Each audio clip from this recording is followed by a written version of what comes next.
You're listening to Permission to Shine, the podcast. Stories of overcoming obstacles and finding self-empowerment with Sherisse Bisram, Inner Power Activation Leader. The Oxford Dictionary describes permission as the action of officially allowing someone to do a particular thing, consent, authorization. What if you were that someone and you gave yourself the permission to be everything you wanted to be and more? No more playing small and accepting less than. You are worthy of the life of your dreams, regardless of what it is that you've been through. And honestly, it's exactly what you've been through that has shaped you into the version of yourself that you are now. Like a diamond, you've endured so much, but instead of breaking, you have become stronger and brighter. And if that's not a reason to shine, then I don't know what is. And if nature can do it, then why the hell can't you? You are brave, you are strong, you are powerful, and you are enough. Hear my call and give yourself the permission to shine, because you don't realise how many people are inspired by your light. Hi, and welcome to episode 31. It is me today, and I was thinking about what I wanted to talk about. And I feel like the real on-trend thing at the moment is this word magnetic. And I've delivered quite a lot of training on this over the past few weeks. And I feel like it's on trend for one, obviously, like I said, but obviously so much more than that. It's actually, there's so much depth to it. So I feel like, I want to pull that apart today and hopefully give you some tools that you can start to implement in your own life from now to kind of activate that part of you. You know, I believe we all have that essence inside of us, you know, to be magnetic, to be that most vibrant, colourful, expansive, shiny version of ourselves, you know. And when I say that, I don't mean it from a space of a cherry on top of a cake. I mean the whole damn cake, honey. You know, like I just feel like we have played small for so long as, you know, people, as women, and our idea of what beauty and magnetism and shininess really is like that surface thing that I was talking about. You know, like people think oh, when you've got makeup on, you're magnetic, or, you know, when you're in your best outfit, you're magnetic. But actually, magnetic, I believe, is like almost a character trait. I think it's like part of your personality that could be activated. And I think once it is activated, I don't think you can turn it off. I mean, I might be wrong on that, but I feel like that's my interpretation of it, because I believe and feel in myself that the moment that I did and I have activated this part of me, it's just everywhere I go all the time. And I really do just feel and believe that everyone deserves to feel like that, you know. So obviously, if you've been listening to my podcast and or you've been following my journey, whether it's on social media or through my blogs or something like that, you'll know that, you know, my childhood experiences and basically my whole teenage 20s life has been an uphill battle. And I struggled a lot with, obviously, you know, my own insecurities of like my body shape and you know, the way I looked, my hair, all of these different things that I'd hang ups about. And actually, you know, that was a root of childhood trauma and things like that. And obviously it's so much deeper than that, because I experienced, you know, so much bereavement and parentalization and, you know, had a lot of responsibility at a young age. And I felt like, you know, body image and, you know, image in general were the things I could control at the time. And that's a really key point of this, because when we can't control our inner world, we start to control our outer world, or we try to. And that's where we start to pick ourselves apart. So more often than not, this is a sensitive subject, so I'm just going to give a disclaimer here. When we talk about eating disorders or anything related to that, it's because we can't gain control of our inner world, all the things that happen around us. So quite often something will be happening in the home. So it could be that, you know, this is quite a complex one. And this is what I always say to people, because I feel like all of my work is about the depth, right? So this example is going to be a very hearty one and it's a deep one, but hopefully it'll give you a bit more understanding of why this is also important and why the trauma healing is such a big part of my work. So for example, if a young girl, say you, watched your parents split up and you thought you were happy, you know, maybe you're an only child, maybe you have siblings, but you watched your parents split up, your whole world flipped upside down. So what you understood as safety began to crumble around you. And the only way you felt like you could control what was happening in your life is to start to control what you were eating, because that made you feel safe, was knowing that you could control one element of it. Now, it kind of, that is just like the seed in this situation, because what happens is we look for reinforcement of our belief. So no matter what it is that we are thinking or feeling, we look to prove ourselves right. So for example, if you feel like, so with children between the ages of 0 to 7, they haven't developed, I think it's the prefrontal cortex, but I could be completely wrong on that with what word it is. But basically, it's the decision-making part of the brain. I don't think I'm wrong, actually. I think I'm right, but we'll see. I mean, if anyone does disagree, please do tell me, because I'm always here to learn. But that's the part of our brain that has rational thinking. So that doesn't actually develop until after 7. And in fact, I think properly, it's in our teenage years that starts to come through really efficiently. So everything that you learn as a child and understand is based on your emotional response to it. So you don't understand that your parents breaking up has anything to do with you. You believe that you are part of that problem. And that's why you try to crave the control. So, for example, that could have happened when you were 4 years old, and then you never really felt right since then. And then you kind of started to maybe get a little bit of OCD, or maybe you kind of were working on perfectionism, or maybe then you start to think about the clothes you're wearing, because that does start to come in at that kind of early age. And then, yeah, the moment that you can start thinking about, what you're eating and the fact that you have a say in it, that's when we obviously try to take our power back from the situation, because we felt powerless. So I hope that makes sense, is in, everything that we are is a result of what we experienced. And this is why this ties in so wonderfully, because, we have to heal that part of us that felt like we were inadequate, and that's really been my journey. I didn't just wake up one day and be like, cool, I'm going to be magnetic today, honey. It was like, it was just an ongoing process of healing. The moment I realized that it doesn't matter what I look like on the outside, or I stopped trying to control how many times I was exercising and how good other people thought I was, when I let go of that and started to work on, these inner things that, like, I craved to create safety, and I've tried to protect everyone my whole life and all those things. And yeah, I guess for me as well, like a really key one that I talk about quite a lot is that strength thing. For me, because I had to always be the protector, my whole adult life, I've been creating strength, whether it be emotionally, like no vulnerability, for example, and then physically, weightlifting, going to the gym and exercising, whether it be dance or actually going to the gym 7 days a week, 6 days a week, and that was so toxic. And actually, I'm in the best shape of my life now, not doing that and resting more than what I was going that amount of time. So yeah, I don't know why body image is so prevalent here, but I think it's a really massive one, with the ideal of being magnetic, because obviously we like I said, we see it as an image thing. It's so internal, I cannot tell you. So like I said, we get to the healing part, right? So wherever you are right now, if you can write things down, I'd love you to, because I feel like this is where the work starts. So I'm giving you this for free because I want to help you. And with any resources like this, is always like, this is just a kind of little snippet into the world of transformation that happens when you give yourself the permission. So just know that, these activate you in any kind of way that get you thinking about more. There's a sign there that obviously maybe you do need to come and work with me at this time. And I invite anyone into my space, into my world, that just wants to learn, grow and be more, because that was really the thing for me, is knowing that I don't want to feel like this anymore. I didn't want to feel like I had to change all the time. And it was hard work, going to the gym all those times and working on being perfect, and like making my skill, or like, if I just did this, I would be this. Or if I just did that, I'd be that. I'm not just anything. I don't need to just do anything anymore, because I am it. And it comes from these nitty gritty questions. So I want you to ask yourself, and this could be something you do all the time, but, do you like yourself? Just sit on that for a minute. Do you like who you are as a person? That could be how you show up in your relationships,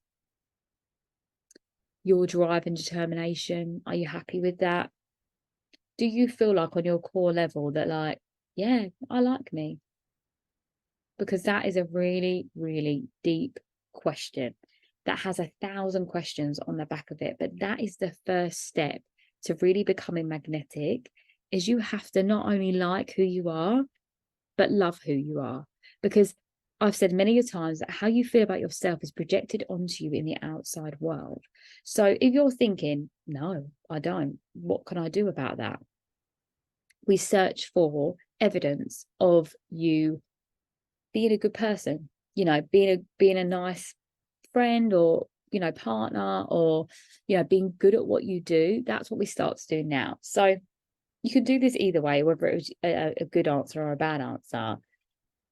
I want you to start to think about, you know, what would the closest people to you say about you? Would they say that you are kind, that you are caring? Yeah, what is their views on you? Just about 3 to 5 you can think about. And then I want you to think about your own ideal of that as well. So, you know, maybe your friends and family would see you as really funny and kind and outgoing and generous, but actually in yourself, you feel like, I don't know. I mean, it could be that you feel like you could give more, you know, or that you could try harder, you know, like these are all of these things that we want to match up the difference, because how you feel about you and how other people feel about you right now might be conflicting. And it's a really nice way for you to see that for yourself, that if you know hand on heart that your, you know, family member, your partner would tell you that you are incredible and that you are the kindest person they've ever met, but you don't feel that, that's the disconnect part. So we have to now work on how you can feel that, because that's the key part. Because if other people see that light in you, trust me, darling, it is there, you know, that is inside of you, and you have to just see it for yourself. I was told, I think when I got into doing like the nightclub work, so I was about 22, 23, I started doing selling shots as one of my many jobs. And I would meet some lovely women that would be like, oh my gosh, you're so beautiful. And I'd be like, really? Like, I just didn't see it for myself, you know, and then something clicked and I was like, people wouldn't just say this for the sake of it. Like, I don't know these women, you know, why would they go out of their way to tell me I'm beautiful if I wasn't? So I had to really sit on that for myself and be like, what part of me doesn't feel beautiful? Now, again, links to childhood. You know, I grew up in an area where no one looked like me. So I had no example of what beauty was other than, you know, blonde hair, blue eyes. I'm the complete opposite of that for anyone that doesn't actually see my photo. I'm, you know, dark skin, dark hair, dark eyes. And I just didn't see, yeah, that, apart from when like Beyonce started to come on the scene. And I actually really idolized Beyonce for a lot of my kind of late teens, early 20s, because I felt like she was someone that could be that pillar for us, you know, like for people that looked similar or were just brown, you know. And it was nice to have that representation, because then since then I feel like that's when I was getting that positive reinforcement of, no, people do find, you know, dark skin attractive, people do find, you know, dark hair attractive. It's and this is the thing, right? It's not about what other people think, but for you to get evidence on that part of you that feels like you're not enough, we need to create that positive reinforcement. It's a bit like an essay. In order for you'd write your point and then you'd explain it, and then you'd have a quote or source to back it up. I did my master's a couple of years ago, so it's all fresh. But it's the same thing, right, with life. You know, we can make these I am statements for our affirmations, for example, which I'm so passionate about. But unless you see that everywhere you go, for example, you might start to use the affirmation, I am beautiful. And then randomly you'll start to hear the songs that say you're beautiful, or you'll bump into conversations with ladies or people that are like, oh, you look so lovely today. And that's the universe's way of showing you that. And maybe the universe or people around you were always showing you that. You just didn't see it for yourself because you were in your own way. And this is the thing, like I said, with the trauma gate, is that there's always that in the way. It's like an elephant in the room, unless you move the elephant, right? And actually the way to move the elephant isn't to physically use force. It's to give it that time, love, care, and attention to look at that elephant, that elephant of trauma, for example. Say it's your childhood, your inner child, that's taken up all the space in your mental capacity because it's so wounded. When you start to heal that inner child wound, that wound connected to why you don't feel good enough or worthy enough or beautiful enough, when you connect that and heal that part, that is when the elephant becomes smaller. And actually, the elephant started off as a big old elephant in the room, but by the end of it, it's just a tiny little baby that you can fit in your hand and move it yourself, you know?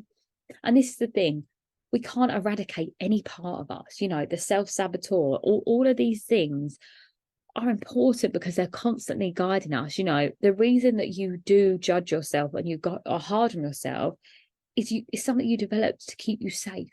You know, maybe being a woman, especially being less attractive, made you feel safe because the world feels unsafe to be a woman. You know, really think about that for a moment too. Like maybe the reason why I didn't want to be the beautiful one is because I wanted attention when I was younger. Or, you know, I'm seeing now how many women are, you know, getting attacked because of their looks, you know, or whatever. And looks have nothing to do with that, by the way. It's just predatory behavior, but our minds will make up a story to make it make sense, as I said before. So, you know, what story have you told yourself? This is another question you can ask. What story have I told myself that makes me believe I am not beautiful, worthy, or deserving? Because ultimately, our whole life is a book of stories that we have told ourselves, that we've been told, that we've adopted and accepted. But we don't have to accept that anymore. You can rip that page out, and or you leave it in there, you cross out the line and you write over it. It's like, really, this is the thing about magnetism and power. It's about owning every part of our story. And I think there's a lot of shame around what we've been through in our life. You know, a lot of people won't speak about eating disorders or, you know, assault or you know, toxic behavior or being involved in that, or self-loathing. And another part of this as well is also the opposite. So, you know, I always talk about polarity. So we're talking about how not feeling enough, but the other side of that could be that false sense of arrogance. You know, it could be that you do feel beautiful, deserving and worthy, but only if you have your hair done, your makeup on, your, you know, your treatments, because without that you don't feel it. That's a false sense of safety, again, that you try to control. So it's, how do we feel it on the inside? And that's what everything comes down to, is how do you feel about you on the inside? So that's why these prompts are so important for you to start to unpack. And I'd love to know what came up for you. So please DM me or you know, right, I think you can put on the question bit in the podcast about it, because I'd love to find out what comes up for you in this time. So we're looking at, obviously, you know, what stories have I told myself now? And then what I want you to do next is kind of think about what would be the highest possible outcome or version of yourself. So that could be the version of me that I desire to be, or that I know is in me, or my highest self is a confident, bold woman that knows what she wants for herself, you know. And obviously I do get male listeners, so if you are around listening to this, like, please do know that you can do this too. It's not just for women, but obviously all of my work does stem around women, so just a disclaimer there. But yeah, what does she feel every day? Because I promise you, in 2020 I wrote in my journal, I just wanted to feel worthy, deserving. I wanted to feel beautiful, accepted and enough. And I promise you, that is exactly how I feel right now. And I said it on my training that I delivered the other day, that my skin has flared up so much now. I came off the pill in 2020 and my hormones have kind of dysregulated and all these things. And I've said before that as a result of the childhood experiences I developed IBS as a result of that. I didn't know. So obviously that's trauma in my body from like 25, 28 years, you know. So only since I began my healing journey have I started to heal that, but equally there's still some things there. So that's all connected to the skin, gut, all of that's all interconnected. And if I didn't feel enough or worthy enough, regardless, I wouldn't come on to my podcast or my stories or my, post without makeup. But I accept myself 100% through all of it. And that's the magnetic piece, because I know that regardless of what I look like externally, I'm an incredible woman, right? And it doesn't have to be about what you've been through, but equally it does. It's that kind of double-edged sword. It's like that doesn't just matter, but it does matter. And it's because, like I said at the beginning, our stories and the stories we've told ourselves our whole life played a massive role in our whole life. We live our whole life based on that 95% of our subconscious mind leading us. So you could be telling yourself in your conscious mind, oh, I am enough, I am worthy, but there's a little voice in the back of your head saying, no, you don't feel that, you don't feel that. So it's about tackling that voice, and this is why self-inquiry is so important, because there's no other way to get there apart from asking those questions and unpacking them. Now you can do that and start to do that on your own. But yeah, when you have someone to do it with, it's so much more helpful. And, yes, working with a mentor obviously rocket launches that journey so much more forward. Mentors know the right questions to ask and all of that. But actually doing it with a friend is such a lovely thing to do as well. In my journal, I've got loads of prompts. I've also got worksheets that are on Amazon as well. So you could buy a set of that each and just get together and talk about these things. Granted, you won't get the same result as you would with a mentor, but at the same time, it's like that little bit of you just taking yourself seriously, like actually knowing that this is important, because we're about to go into a new year. So we're in November. I always start my new year practices from now, because I am a person of consistency, and that is something I've told myself for my whole life. Well, I say my whole life, my whole healed journey. And that's a story that I believe about myself, that I'm consistent. And because I believe it, know it, that's how my life tends to pan out, which is great. And that's what builds self-respect. Because if you say something you're going to do for yourself, say, for example, you're going to drink 2 liters of water a day, and you don't trust you. So you start to doubt your judgment. You start to doubt your thoughts and feelings. And that's why, sometimes we need that external validation from people to be like, did I do that okay? Was that good enough? Now, that's important to do still, don't get me wrong. But when it's down to like your whole person, like everything you do that you need to ask for help, or not even help, you need to ask for the validation that you've done the right thing.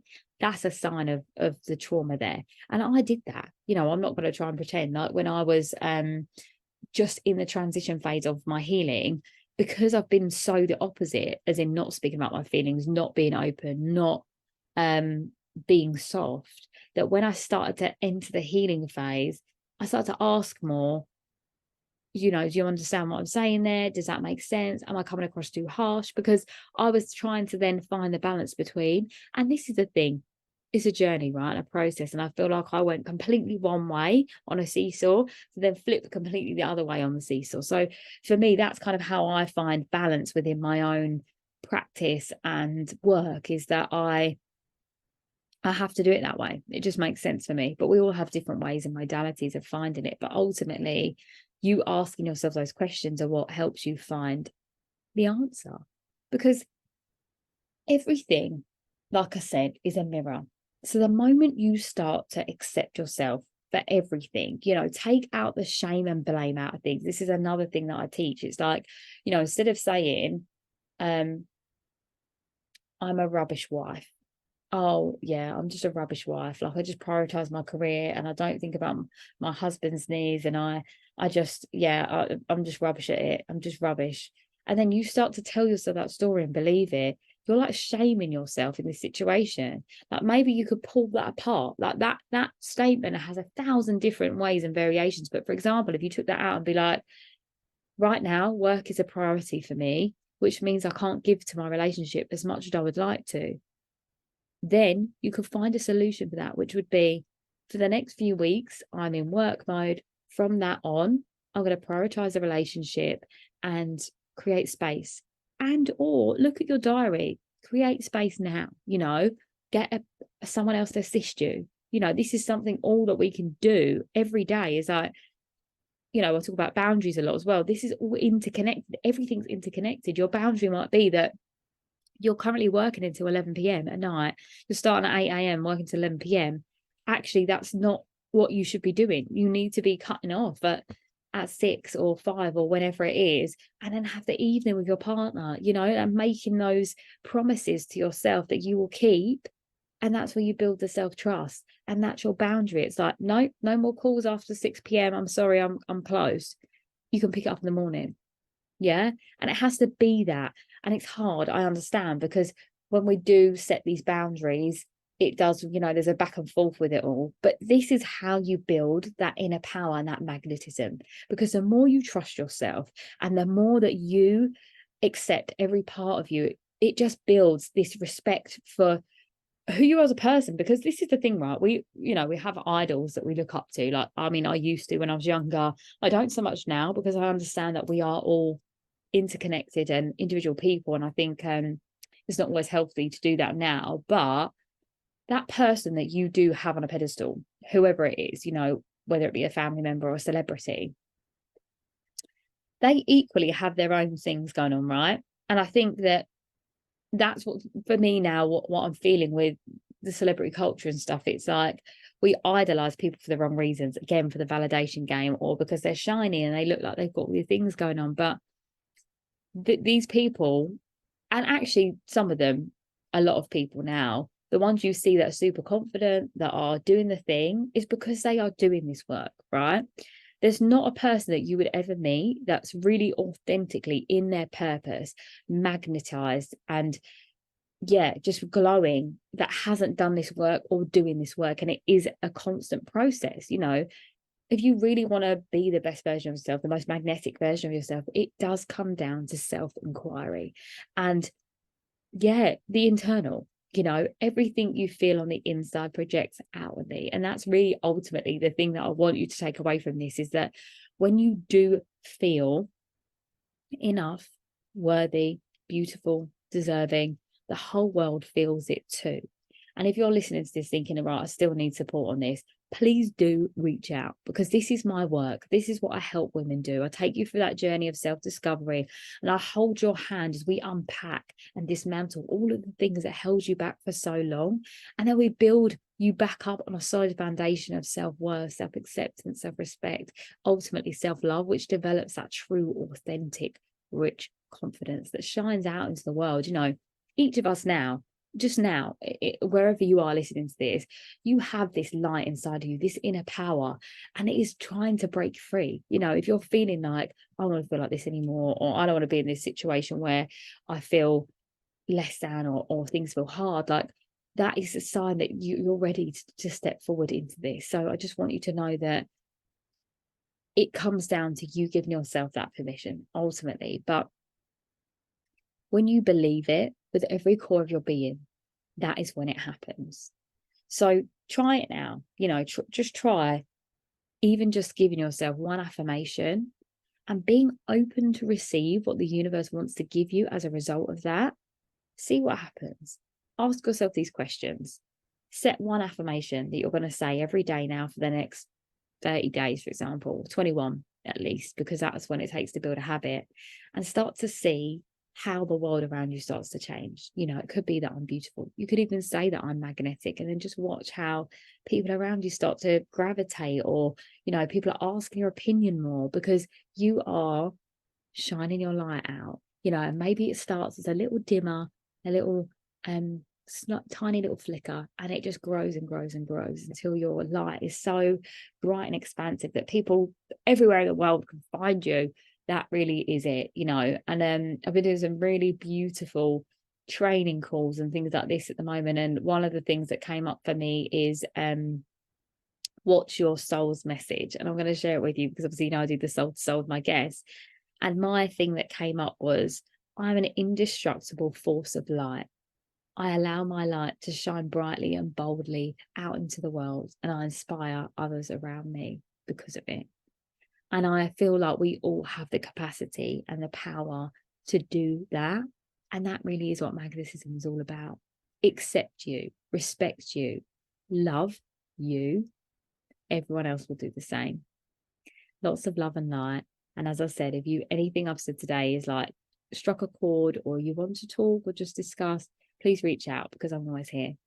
But I wish you a really lovely week, and I will speak to you soon. Lots of love.